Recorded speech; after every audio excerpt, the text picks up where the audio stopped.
সোমা বলছি, সোমা মুখার্জি। এত কষ্ট হচ্ছে ভিতরে যে হসপিটালে বসে থাকতে পারছি না, আমাদের সব ডাক্তাররা সবাই খুব ডিস্টার্বড। আজকে তো ওপিডি বন্ধ রাখা হয়েছে।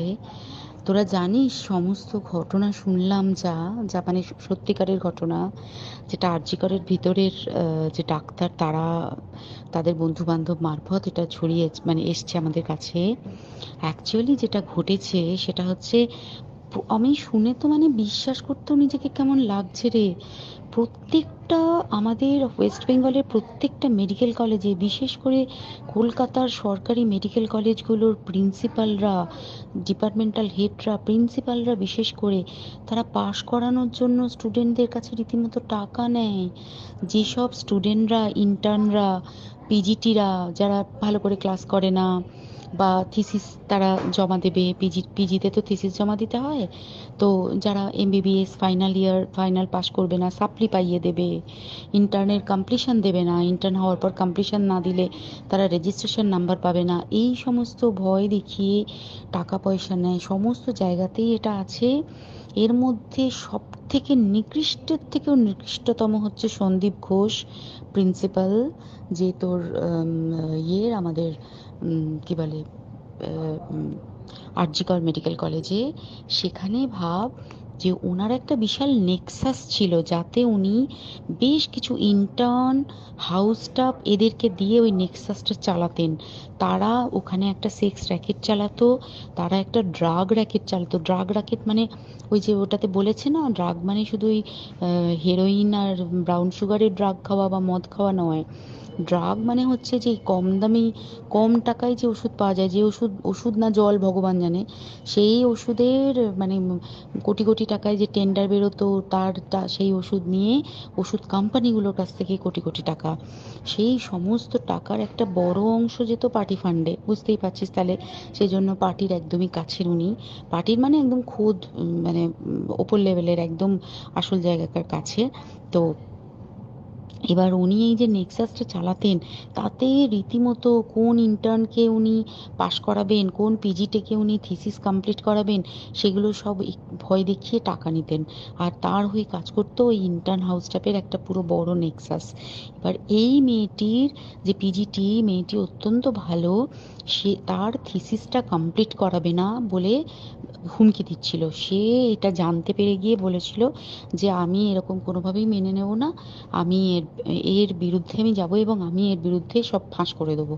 তখন তাকে রীতিমতো ধমক দেওয়া হচ্ছিল। এটা চলছিল লাস্ট 6 মান্থস ধরে। 6 মাস ধরে তাকে হুমকি দেওয়া, তার প্রতি মানে বেশি বেশি প্রথমের দিকে কি করছিল, অত্যাচার করছিল, মানে কিরকম, বেশি বেশি করে নাইট ডিউটি দিচ্ছে, at a stress 36 hours duty, বেশি বেশি করে নাইট, বেশি বেশি করে খাটানো, এবং এগুলো সব জানে ডিপার্টমেন্টাল হেড, চেস্টের যে ডিপার্টমেন্টাল হেড সেও জানে, সিনিয়র পিজিটিরা সবাই জানে। প্রিন্সিপালের নির্দেশেই হচ্ছে এবং ওনার নেক্সাসের ছেলেমেয়েরাই কাজ করছে। তারা 6 মাস ধরে এটা করেছে। করার পরেও যখন ওকে আটকাতে পারেনি, তখন কি করেছে, ওই দিনকে ওরা ঠিক করেছে, যে দিনটাতে এই ঘটনাটা ঘটেছে, সেদিন কতখানি প্ল্যান্ড এবং গট আপ গেম দেখ। সেই দিন ওই ঘরে, ওই সেমিনার রুমে প্রত্যেক দিনই চারতলার আরো অনেকেই যারা সিনিয়র পিজিটি বা জুনিয়র পিজিটি, তারা কিন্তু বিশ্রাম নিতে যেত, অনেকেই ওই ঘরে যেত। সেই দিনকে ও একা, ওকে বলেছে তুমি ঘুমিয়ে পড়ো, ওকে একা রেখে এসেছে। বাকিরা কাউকে যেতে দেয়নি, বলেছে ওই ঘরে আজকে ঘটনা ঘটছে, মানে কাজ হচ্ছে, ওই ঘরে কেউ যাবে না। ওই ঘরে সেই দিনকে ওর সাথে যখন খাওয়া দাওয়া করেছে বাকি 4 জন, সেই 4 জনের মধ্যে একটি মেয়ে পর্যন্ত ছিল। সে কিরকম মেয়ে চিন্তা কর, এরা ডাক্তার না জানোয়ার জানি না, আমি জানোয়ার বললেও জানোয়ারদের অপমান করা হয়, কারণ জানোয়ার সমাজে এরকম কাজ হয় না। তো ডাক্তার না কি আমি বলতে পারবো না। সেই ইন্টার্ন মেয়েটি আরেকটি ইন্টার্নের গার্লফ্রেন্ড। তো তার সাথে ওই পিজিটি মেয়েটি প্রচুর ঝগড়া হয়েছে। ঝগড়া হওয়ার পরে তারা তো হুমকি টুমকি দিয়ে চলে গেছে, দিয়ে তারপর বলেছে তুমি ঘুমো। এবার ও তো আর জানে না, ভালো মনে শুতে এসেছে। তারপরে তারা গিয়ে মদ টদ খেয়েছে, 7-8 জন মিলে চড়াও হয়েছে। এবং তোরা জানিস যে প্রথমে তার হাত দুটোকে দুপাশে 2 জন ধরে রেখেছে, এবং সেই কাজে সেই মেয়েটিও সাহায্য করেছে, ইন্টার্ন মেয়েটি।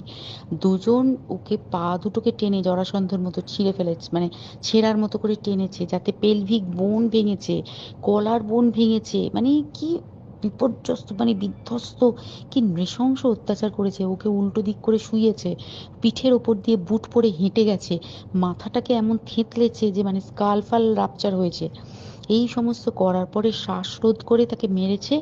মেরে তারপরে আরো যেটা আরো ভয়ঙ্কর, যে একটা মৃত মানুষকে মিনিমাম ডিগনিটি দিতে জানে না, তারা নিচে এসে দেখেছে ওই সঞ্জয় তখন বসে মদ খাচ্ছিল অন্য আরো গ্রুপ ডি স্টাফদের সাথে। সঞ্জয় ছেলেটা হচ্ছে তার কাটা সঞ্জয় বলতো ওরা, ওকে বলে ফল গাই।